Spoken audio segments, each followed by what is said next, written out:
I'm Judy Shaw for NYSE Floor Talk. Joining me today is Sello Hatang. He is CEO of the Nelson Mandela Foundation. Sello, wonderful to have you here. Thanks for joining me today. Thank you so much, Judy, for this opportunity. Now, Sello, you just rang the opening bell to highlight the Nelson Mandela Foundation. What was it like to ring the bell? I must tell you, you know when you have a sleepless night? Because I wasn't sure what to expect. So last night, not only was it exhilarating when I was here, but the feeling that there's something that's big, a big moment for the Nelson Mandela Foundation. I was reminded by Tokyo Sekhwale, who spent 10 years in prison with Nelson Mandela, that Nelson Mandela was here ringing this bell 20 years ago. 20 years ago. And I think if we are to remember that moment, that Madiba stood there and did what I was doing, and he was doing it to ensure that democracy sticks, that democracy begins to serve its people, that the economy can be one that begins to employ its people, so that there's no disaffection of the people. They are not alienated. And I think today we're looking at a country that's still struggling with that. The economy is struggling to pull up many people, and our unemployment rate is still high. And I'm hoping with this ringing of the bell that we're reminding ourselves of the dream that Madiba had for our country back then, and that we will continue to soldier on until that dream is achieved. Yes. So now talk to me about the foundation. Tell me about it, and what does it stand for? What is the key areas of focus? So the foundation was established by Madiba in 1999 when he retired as president. A story is told of how he would call his former staff members, say, "Can you do this for me? Can you book this flight for me?" After a while, one of them said, "Hey, but we don't work for you anymore. You're no longer president." You know? And it was out of that the foundation was established. So we do three things. We do Mandela Day work, which is the day that was declared by the United Nations as an international day for humanitarian work. That's where we do climate change work, where we're trying to, this year, plant 1 million trees in South Africa. We're trying to ensure that people can feed themselves. We deal with food insecurity. And that's why for Mandela Day this year, we're saying, do what you can with what you have, where you are. And we're taking again from one of your founders here who said those words many years ago. And I'm hoping that with Mandela Day work, we'll change the lives of many people. The second part of our work is what we call dialogue work.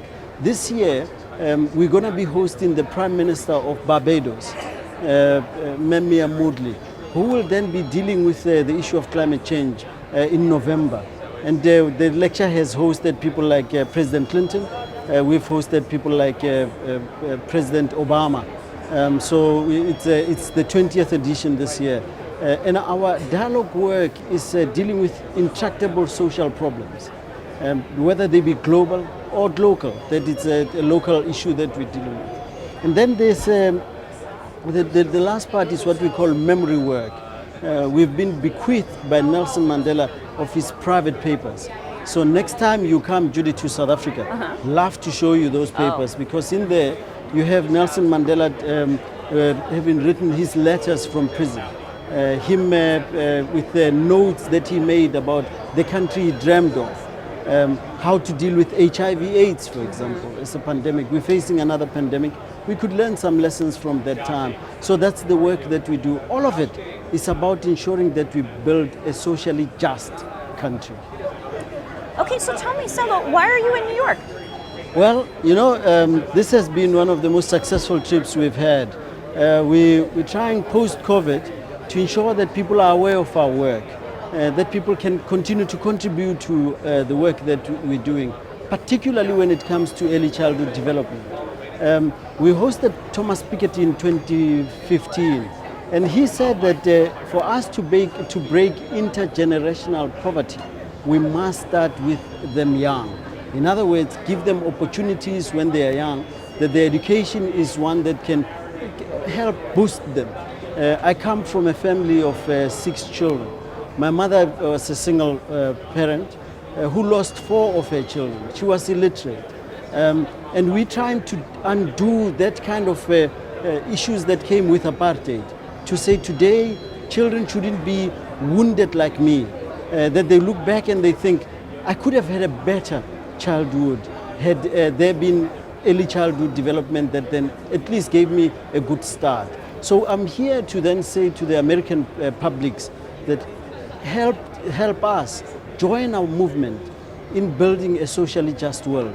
Social justice is a call for all of us to do something that can then straighten the world into what Madiba dreamed of. So now tell me, how can the public and private sector get involved? What's your call to action? Our call to action is, if each one of us did something, no matter how small, we will be peddling hope that tomorrow will be better than today. If we did something, no matter how small, we'll be peddling hope for those who believe that democracy left them behind, they discarded, those who feel that they've been forgotten by democracy. And I'm hoping that American publics can join us by visiting our website, nelsonmandela.org.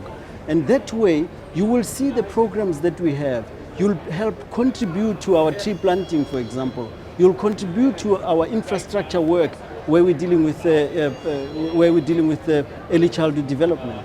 And I'm hoping that each one of us will then take it upon ourselves to say, Madiba passed on.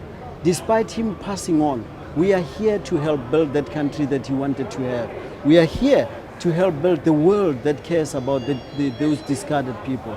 And I'm hoping that we will do what Madiba did when a letter that I referred to Judy earlier on, where he wrote a letter to his two daughters.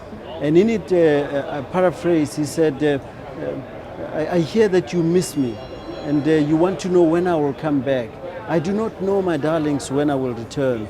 You'll remember that in a letter I wrote to you in 1966, I told you that a white judge had said I should die in prison. I don't believe him. I believe that I'll spend the rest of my living years in happiness with you. Don't worry about me now. I'm happy. I'm well, full of strength and hope. The only thing I long for is you. Whenever I long for you, I look at your photo and I feel much better. And I'm hoping that with that kind of letter, with that kind of message from Madiba, we will then say it's in our hands to help build a hopeful world that thinks that tomorrow will be better. But it shouldn't be empty hope. It should be one that we're saying we'll work hard towards. Wow, Sello, so touching. Thank you. It's been an honor to talk with you. Thank you very much. Thank you so much for being here and joining me on Floor Talk. Thank you so much for the opportunity.